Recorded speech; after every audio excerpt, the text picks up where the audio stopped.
Yo, what's going on everybody? It's Freaky299 and welcome back to another Destiny 2 build video. This time I have a wicked prismatic strand clone build for you. This super clone build is just absolutely insane, so much fun, and the amount of damage you actually get off is wild, and it actually allows you to keep up in master level content. I'm taking this into master level Nightfalls as well as expert difficulty, executable breach, and the new activities, and it just performs beautifully. Now what I will say is this is a chaotic build and requires you to just be on your feet constantly, because you need to be punching and dodging to send out strand clones, and then the amount of explosions and threadlings from there, man does it get wild. So of course, with all my builds there will be a picture at the end of the video along with a dim link in the description for easy copying. Without further ado, let's jump into the build. Starting off with the subclass, we have Prismatic of course, and our super we are taking is Silk Strike. Silk Strike is a fantastic hunter super that allows us to roam around for quite a long time and get some heavy damage off, whether it's with our light attacks on a yellow bar or our heavy attacks to clear out a group of enemies. It's also really vital for this build because not only is it a great super, but because we are picking this super and it's a strand super, that means our facet of purpose is going to be granting us Woven Mail from grabbing an orb of power. Now Woven Mail is a super high amount of damage resistance, and it allows us to actually stay in the middle of combat, take massive amounts of hits even when we're a little bit below power, and keep going. So we want to make sure we're actually rocking a strand super, because without Woven Mail you'll be sure to get taken down pretty quickly. Now moving forward, we are also taking Gambler's Dodge. It is on a higher base cooldown than our Marksman's Dodge, but Gambler's Dodge allows us to dodge near enemies and get our melee ability back. This is really important as well because our melee ability is Combination Blow, a quick strike that deals a significant portion of melee damage, but it also stacks up to 3 times to actually do crazy amounts of damage. As well as whenever we get a takedown with our Combination Blow, it's going to be refilling our class ability energy fully and giving us a small portion of health. So we can punch, take down an enemy, do a dodge, and then punch again to get our stacks up to ×3. Now this is pretty important, so you want to be sure that you're targeting lower enemies first to get that ×3 up before going after a big enemy, because if you don't, then Combination Blow is not going to be hitting as hard as you need to and you'll just get slapped into the ground. As well as we are also rocking Duskfield Grenade. Now Duskfield Grenade is a personal choice here. I have considered using one of the other grenades, but I found Duskfield to be the best because you can throw it down, slow a bunch of enemies, and then eventually freeze them, allowing you to easily approach, get a melee off, and trigger your first stack of Combination Blow. The hardest part about this build is getting that first stack, because once you get that first stack, then your punches actually have enough damage to take down an enemy and get your class ability back so you can do more dodges. So Duskfield, freezing enemies, slowing them, it just helps out a lot. Plus you can plant it on an overload or an unstoppable champion and it'll stun them. Now moving on to the aspects, the key piece of this build is the Threaded Spectre aspect. When we activate our class ability, we leave behind a decoy woven from strand matter that draws the attentions of nearby combatants. After taking significant damage or when combatants approach, the decoy detonates, dealing damage and releasing threadlings that seek out and attack nearby foes. Now, this is absolutely wonderful. It allows us to get out of combat and have enemies focus other targets, and allows us to get in, maybe get some melees off, and just move around the battlefield a lot more easier, especially in those higher tier content where a single blast can just wipe out your health bar. So Threaded Spectre, it's absolutely fantastic, and with our Combination Blow Gambler's Dodge loop here, every time we get a punch and do a dodge, we're leaving out one of these specters. So before you know it, you do a couple punches and dodges and 3 specters are all behind you, drawing attention and allowing you to continue your punch cycle loop. And then of course, to add to that, we are also using the Winter Shroud aspect. Dodging will slow nearby enemies, as well as slowing targets briefly increases our class ability regeneration. So if we ever mess up our dodge or we need to use it when we're not near enemies, we can just slow some targets to get it back really quickly. And then dodging slows nearby targets. This is really nice because if you just do 2 dodges, boom, enemies are frozen, and then you can punch them again for a huge shatter and a bunch of darkness damage, as well as if you plant a Duskfield grenade on top of enemies and then do a dodge, it'll immediate freeze, allowing you to get a combination blow proc off, and then get a dodge for a threaded specter. So these two aspects together just work beautifully, and I've just been loving this build so much with them. Now, moving down to the fragments, of course we have our Facet of Purpose, picking up our More of a Power, grants us Woven Mail, very nice to have. We're also using Facet of Dawn here, so powered melee hits against targets make you radiant. So this is the thing, in our artifact we have a current perk which allows us to pick up an Orb of Power and become radiant. It's very good, but in higher tier content, there's not always that guarantee of getting an Orb of Power, so being able to punch champions or punch an enemy, not take them down, but still get Radiant to stun anti-barriers, allows us to not actually focus Radiant, but instead just punch enemies, get Radiant, and use those anti-barriers. Facet of Dawn is absolutely beautiful and vital for this build, because if you try and rely on Orbs of Power, you're most certainly going to run into situations where a barrier puts up its shield and you can't do anything about it. Moving on from that, we're also taking Facet of Sacrifice, so while we have an Arc Solar or Void buff, ability Final Blows grant bonus Darkness Transcendent energy. While we are dealing a ton of light transcendent energy because of our combination blow, we also are dealing quite a bit of darkness damage with all the slowing and shattering, but this just means we actually have that guarantee of getting both damage sources filled up fully and getting our transcendence back as quickly as possible. On from that, we're also taking Facet of Protection, so while surrounded by combatants, you are more resistant to incoming damage. We're always surrounded, so we're always getting that damage resistance. We're also taking Facet of Awakening here, so rapidly defeating targets with light or darkness damage or super final blows generates an elemental pickup of the matching damage type. So this includes our arc damage from combination blow, granting an ionic trace, which grants us ability energy, the slowing and freezing, granting us stasis shards, as well as the strand, creating tangle. So Facet of Awakening is absolutely beautiful here because we are spawning pretty much every single elemental pickup that we can. And then finally we are taking Facet of Courage, so our Arc, Solar, and Void abilities deal increased damage to targets afflicted with darkness debuffs.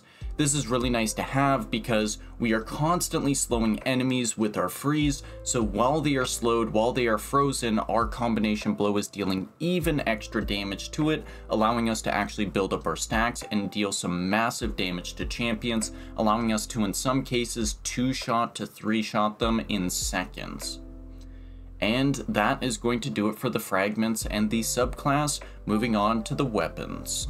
Moving on to the weapons, our main exotic of choice here is going to be the Scout Rifle Wicked Implement. This stasis exotic is absolutely fantastic in any piece of content you bring it in. Rapid precision hits will slow targets, allowing us to not only slow targets for increased class ability regeneration, but to stun overload champions, also freeze them for unstoppable champions. If you also get the Catalyst and extra stuff, you get Headstone as well as create stasis shards, allowing this to just fuel completely into this build. The slowing allows us to stay back, spawn strand clones, and get our class ability back quickly by continuously slowing enemies, as well as the Headstone allows us to clear out far out enemies when we don't have the ability to get up close and personal with our punches. Now, Wicked Implement is fantastic, but of course there's other weapons you can use with this build. This is just what I personally recommend when you're especially going into expert or master level content. Having that range is really nice to have, and then plus for your close range you want to have something with 1-2 punch. Specifically in the energy slot, I have the special weapon shotgun Ikelos SG, which can roll with Grave Robber and 1-2 punch. 1-2 punch allows combination blow to actually stack up a little bit easier, and then once you're at ×3, it allows you to nuke champions with ease. And then Grave Robber allows all those melee hits to actually just refund our magazine, so we never have to reload this thing. It's a beautiful weapon I like to slot into any melee build, but of course there's other 1-2 punch shotguns out there if you like those preferably. There's also things like special weapon sidearms like Indebted Kindness, or if you need to, just rocking a pulse rifle for some long distance anti-barrier action. And then for heavy weapons, I've been personally really happy with the Stasis Sword Ill Omen. It's a caster frame allowing our heavy weapon to actually go out for a long distance and deal some ranged damage, and then plus it can roll with cold steel, allowing our heavy attacks to apply slow, so not only does it stop overload champions, but it can also stop unstoppables with enough slow stacks to freeze them. It's a really fun sword that slots in beautifully with this build, as well as you can roll Strategist on it, allowing final blows to grant class ability energy, allowing for even more clones. And that's going to do it for the weapons, moving on to the artifact mods. Starting out with the artifact and the artifact perks, in the first column we're taking 3 anti-champion perks here to deal with the weapons that we are using. Specifically, we want to make sure we're grabbing Unstoppable Scout Rifle because we're using Wicked Implement. You'll notice that it doesn't actually get the Unstoppable Shot because the weapon already slows, which stuns overloads, and freezes, which stuns unstoppables. But what it does benefit from is the Overcharged modifier, which, if you don't know, is a 25% damage boost while we are in expert or master level content, which is really nice to have, especially on our primary weapon. In the second column, we're taking Logic Reductor, so weapons that have the Radiolaria Transposer Origin perk will deal increased damage to Vex and extend the duration of the Radiolaria pools created by the Origin trait. We are using Ill Omen, so we want to be taking this, as well as Overcharged Armory, so the weapons with Dealer's Choice, Radiolaria Transposer, Collective Purpose, and Sundering Origin traits are always overcharged. We're using Ill Omen, so this becomes overcharged as well, but this also becomes overcharged because we're using Overload Sword in the third column. Landing consecutive hits with the sword you are wielding disrupts overload champions, as well as the swords are always overcharged in expert or master level content.